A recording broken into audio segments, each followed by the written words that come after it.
DK Shivakumar ಅವರ ತಂದೆ ಕೆಂಪೇಗೌಡ ಅವರ ತಂದೆಯ ಬಗ್ಗೆ ನಾನು ತಿಳಿದಿದ್ದೇನೆ. ಅಂತಹವರ ಮಗನಾಗಿ ಕೆಂಪೇಗೌಡ ಕಟ್ಟಿದ ನಾಡನ್ನ ಚಿತ್ರವಾಗಿ ಮಾಡ್ತಿದ್ದಾರೆ ಎಂದು ಆರ್ ಅಶೋಕ್ ಕಿಡಿಕಾರಿದರು.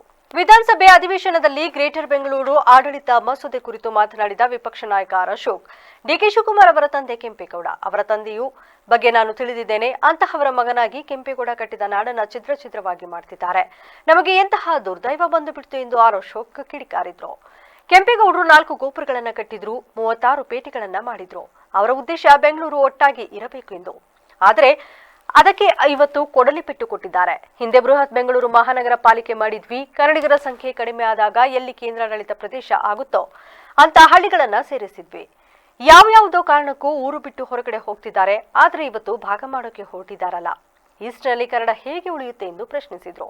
ನಾವು ಒಂದೊಂದೇ ಕಳೆದುಕೊಳ್ಳಬೇಕಾಗುತ್ತದೆ, ಕನ್ನಡವನ್ನ ನಾವು ಕಳೆದುಕೊಳ್ಳಬೇಕಾಗುತ್ತದೆ. ಮುಂದೆ ಕನ್ನಡಿಗರು ಮೇಯರ್ ಆಗುವುದಿಲ್ಲ ಎಂದರು.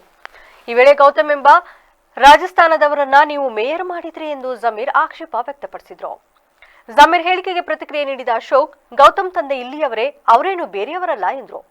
ಗ್ರೇಟರ್ ಬೆಂಗಳೂರಿನಿಂದ ಅಭಿವೃದ್ಧಿ ಆಗುವುದಿಲ್ಲ, ಕೇಂದ್ರ ಸರ್ಕಾರದಿಂದ ಅನ್ಯಾಯ ಆಗಿದೆ ಅಂತಿರಲ್ಲ. ನೀವು ಅದೇ ರೀತಿ ನಾವು ಅನ್ಯಾಯ ಆಗಿದೆ ಅಂತ ಹೇಳ್ಬೇಕಾ? ಯಾರು ಚುನಾಯಿತ ಪ್ರತಿನಿಧಿ ಇರುತ್ತಾನೋ ಅವನು ಸುಪ್ರೀಂ ಆಗಿರ್ಬೇಕು ಅಂತ ಇದೆ.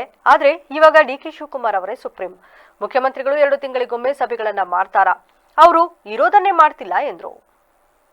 ಉಪಮುಖ್ಯಮಂತ್ರಿಗಳಾದಂಥ ಡಿಕೆ ಶಿವಕುಮಾರ್ ಅವರು ಈ ಗ್ರೇಟರ್ ಬೆಂಗಳೂರು ಬಿಲ್ ಅನ್ನ ತಂದಿದ್ದಾರೆ.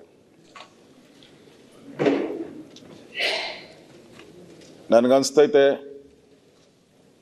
ಡಿಕೆ ಶಿವಕುಮಾರ್ ಅವರ ತಂದೆ ಕೆಂಪೇಗೌಡರು, ದೊಡ್ಡ ಕೆಂಪೇಗೌಡ್ರ ಚಿಕ್ಕ ಕೆಂಪೇಗೌಡ್ರಪ್ಪ ಹೇಳಯ್ಯ, ನೀನು ಕರೆಕ್ಟಾಗಿ ಗೊತ್ತು. ಅವ್ರ ತಾತ ಚಿಕ್ಕ ಕೆಂಪೇಗೌಡ, ಅವ್ರ ಮುತ್ತಾತ ದೊಡ್ಡ ಕೆಂಪೇಗೌಡ, ಇವ್ರ ತಂದೆ ಕೆಂಪೇಗೌಡರು.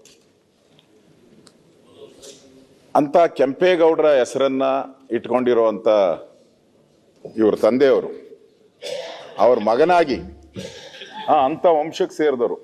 ನಾನು ಯಾವುದೋ ಒಂದು ಆರ್ಟಿಕಲ್ ನೋಡ್ತಾ ಇದ್ದೆ, ಅದರಲ್ಲಿ ಅವ್ರ ತಂದೆಯವ್ರದ್ದು ಬರೆದಿದ್ರು, ಗನ್ ಹಿಡ್ಕೊಂಡು ಫಾರೆಸ್ಟ್ಗೆ ಹೋಗೋರಂತೆ, ಅಂದ್ರೆ ಊರಲ್ಲಿ ಒಂದು ಗತ್ತು.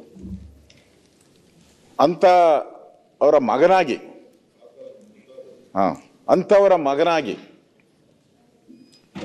ಈ